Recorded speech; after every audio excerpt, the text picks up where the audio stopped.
Muito bem. Então, vejam,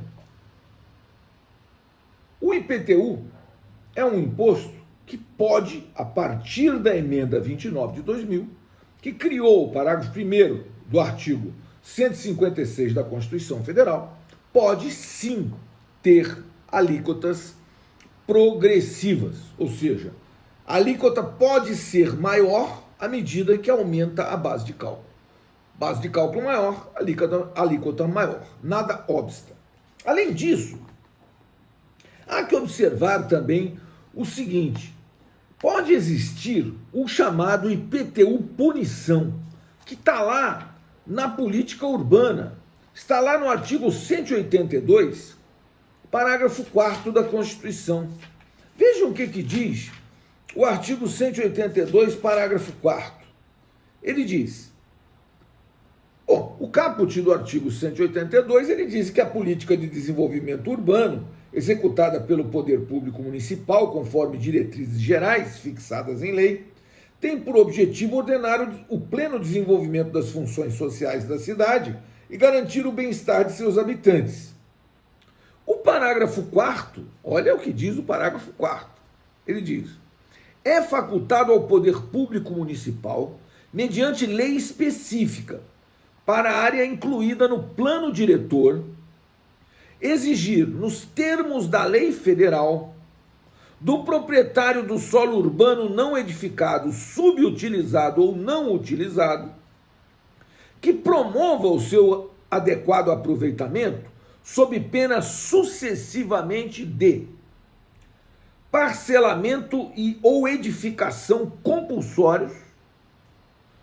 2. Imposto sobre a propriedade predial e territorial urbana progressivo no tempo.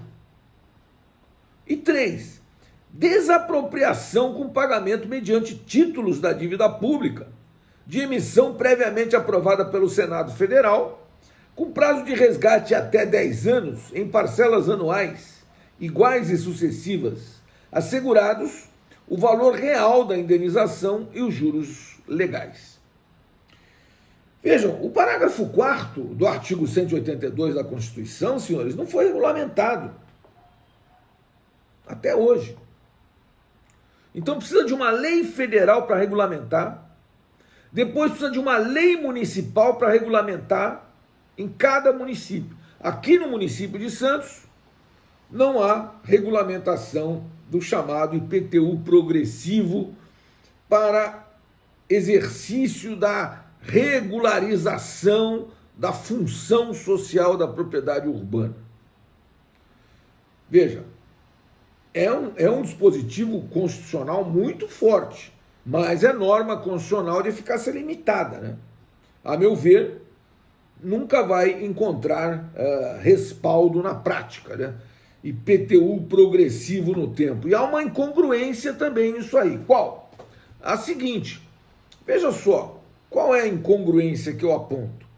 É que o artigo 3º do CTN, ele diz que imposto não é sanção de ato ilícito.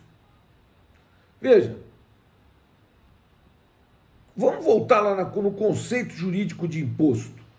Imposto, ou no conceito jurídico de tributo, né? Tributo é toda a prestação pecuniária compulsória, em moeda ou em cujo valor nela se possa exprimir, que não constitua sanção de ato ilícito, instituída em lei e cobrada mediante atividade administrativa plenamente vinculada. Ora, esse IPTU progressivo no tempo, data vênia, chamou de IPTU, na verdade, uma multa que fosse aplicada a um contribuinte por não exercer a função social da propriedade. Criou um imposto que funcionaria como multa. Data vênia criou um monstro. E a propósito disso, esse monstro nunca foi regulamentado. Então, mas está aí, está no texto constitucional, essa possibilidade aí, do chamado IPTU progressivo no tempo, em face da não utilização ou da má utilização da propriedade urbana. A propriedade rural, nós vimos lá o ITR, que as alíquotas do ITR estão numa lista anexa, né? Elas estão numa lista anexa à lei 9393 de 96, e aí nós temos aquela progressividade de alíquotas do ITR para compelir o proprietário rural a utilizar. Então, lá no ITR nós vimos que quanto maior o grau de utilização e quanto menor a propriedade, menor a alíquota. Quanto maior a propriedade, menor o grau de utilização, maior a alíquota. Então, a alíquota do ITR chega a ser de 20% ao ano sobre um imóvel que tenha mais de 5.000 hectares e menos de 30% de um grau de utilização inferior a 30% e uma extensão territorial superior a 5.000 hectares. Ou seja, é o grande latifúndio improdutivo. É isso que combate a lei do ITR. E a Constituição autoriza isso. Autoriza a progressividade de alíquotas do ITR para que justamente a propriedade rural, né, tenha a sua função social. Veja, a progressividade de alíquotas do ITR está expressamente autorizada aqui pela Constituição Federal, no artigo 153, parágrafo 4º, né, que diz: o imposto previsto no inciso 6 do caput, que é o ITR, inciso 1, será progressivo e terá suas alíquotas fixadas, de forma a desestimular a manutenção de propriedades improdutivas. Então, há um desestímulo à manutenção de propriedades improdutivas através da variação da alíquota do ITR. Não é o que acontece, data vênia, com o IPTU. Mas o IPTU pode sim, a partir da emenda 29 de 2000, ter alíquotas progressivas. Quer dizer, há que se cobrar mais de quem tem mais e menos de quem tem menos, dando efetividade ao princípio constitucional da capacidade contributiva. A Prefeitura de Santos arguiu isso na sua defesa, mas ela perdeu por quê? Porque não tinha autorização constitucional. Veja, impostos reais, a priori, impostos reais só podem ter alíquotas progressivas quando há expressa autorização constitucional. Muito bem. Então vejam, senhores, essas digressões são sobre alíquota e base de cálculo. E o artigo 34 do CTN fala em contribuintes. Quem são os contribuintes do imposto predial sobre a propriedade predial e territorial urbana? Diz o artigo 34. Contribuinte do imposto é o proprietário do imóvel, o titular do seu domínio útil ou seu possuidor a qualquer título. Essa é a questão. E daí a discussão com a Codesp foi nesse sentido. A Codesp argumentou: não sou proprietária, não tenho o domínio útil e nem sou possuidor a qualquer título. Eu meramente detenho esses imóveis para exercício da minha função institucional, que é ser a gestora do porto organizado e a autoridade portuária do porto organizado. A Codesp é isso. A Codesp é uma sociedade de economia mista, cuja maioria do capital social é da União. Então trata-se de uma empresa, de uma sociedade de economia mista, né, nesse contexto, com ações, né, e que a maioria dessas ações são da União. Então a União tem maioria, é o sócio majoritário, mas existem particulares que também possuem ações, empresas privadas que possuem ações da Codesp. E a Codesp é a gestora, né, aquela que faz a gestão do porto organizado e que é a autoridade portuária. Exerce essa função de autoridade portuária. Para exercer tudo isso, para fazer tudo isso, ela detém alguns imóveis e não paga IPTU, porque não é possuidora, mas mera detentora. Mas a Prefeitura de Santos queria sim que ela pagasse. E ela discutiu. E nesse caso, especificamente, ela ganhou. Muito bem. Vejam, o IPTU, senhores, é um dos impostos que a gente conhece que é lançado de ofício. O lançamento de ofício se dá nos termos do artigo 149 do CTN, quando a autoridade administrativa verifica a ocorrência do fato gerador, identifica a matéria tributável, calcula o montante do tributo devido e notifica o sujeito para pagamento.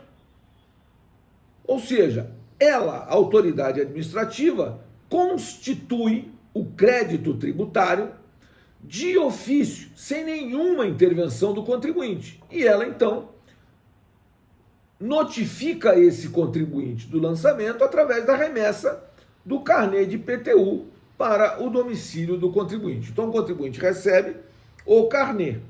Então, se ele for ao banco e pagar, está extinto o crédito tributário.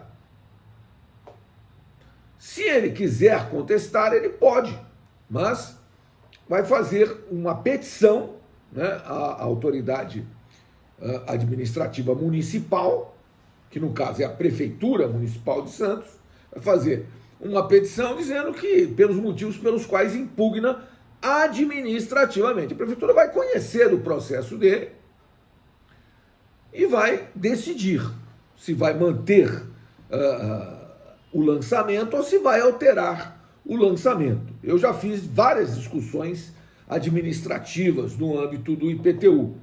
Um dos casos em que eu tenho uma discussão bastante interessante é um caso em que o meu cliente, um terminal marítimo, né?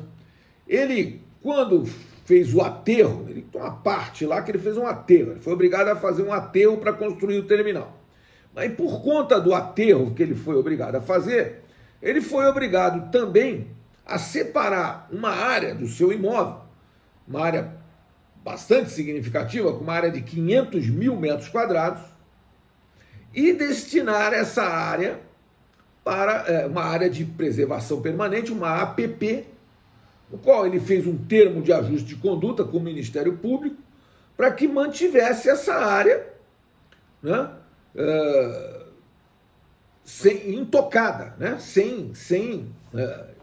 Quando trata-se de uma área de preservação permanente, não pode haver construção, não pode haver nada nessa área, porque é uma área de preservação ambiental. Muito bem.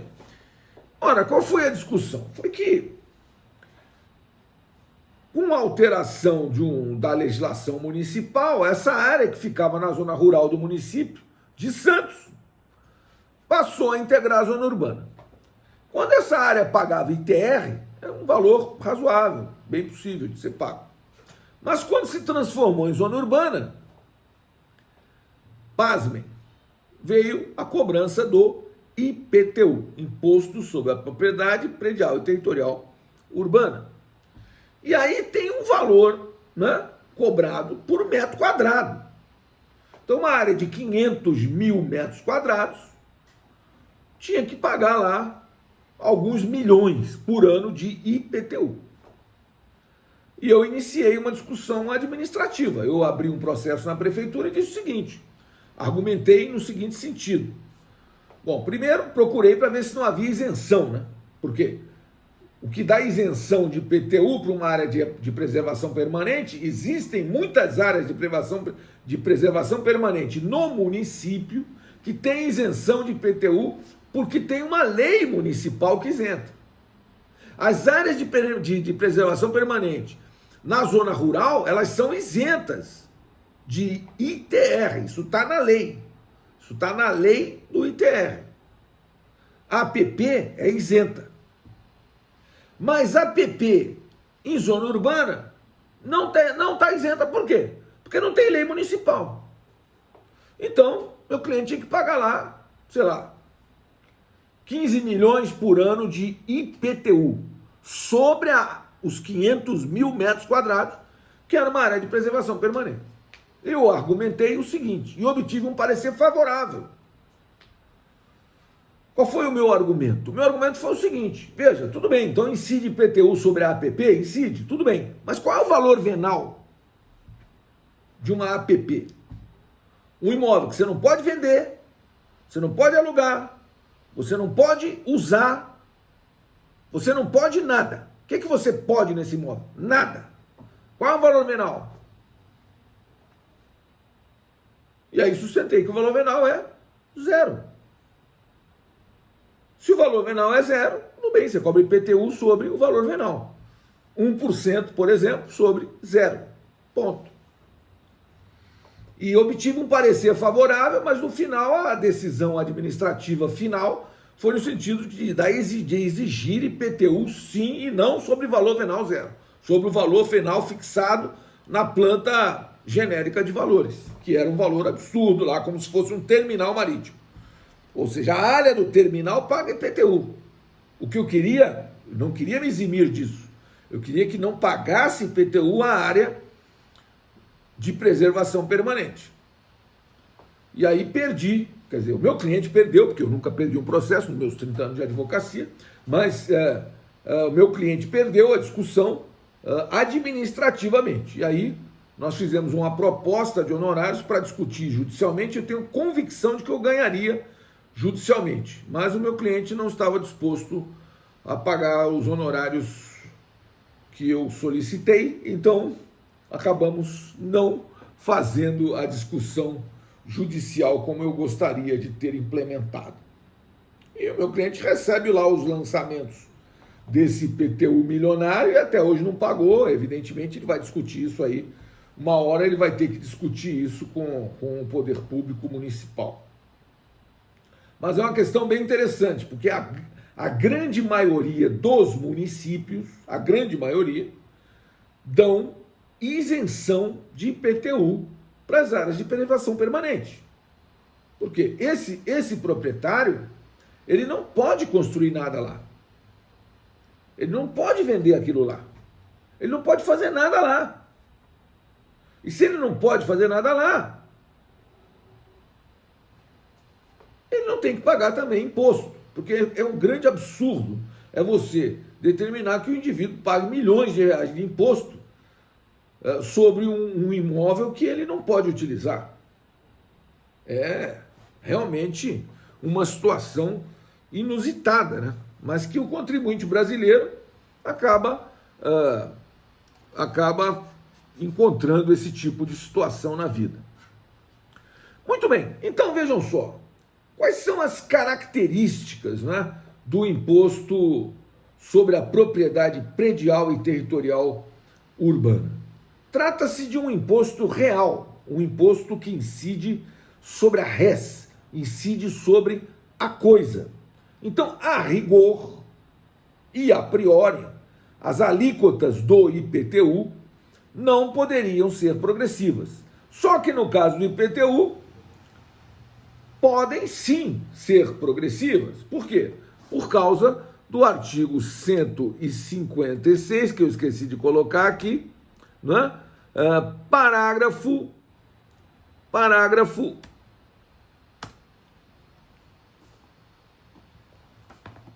Artigo 156, parágrafo 1º. Pois eu vou corrigir isso aqui. Da Constituição Federal de 88.